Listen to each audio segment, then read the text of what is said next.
In front of me is Honor 600, and today I would like to show you how you can connect it to printer.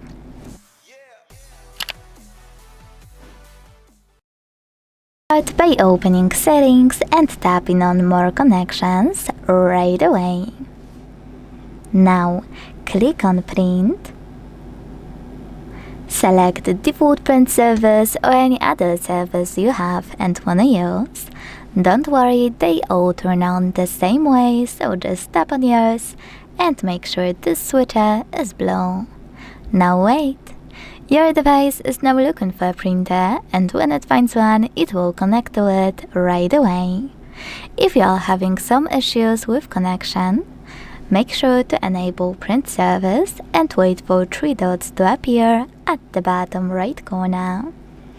Once they do, click on them, select Add Printer, and click on Direct over here at the bottom right corner for your Honor to search for your printer.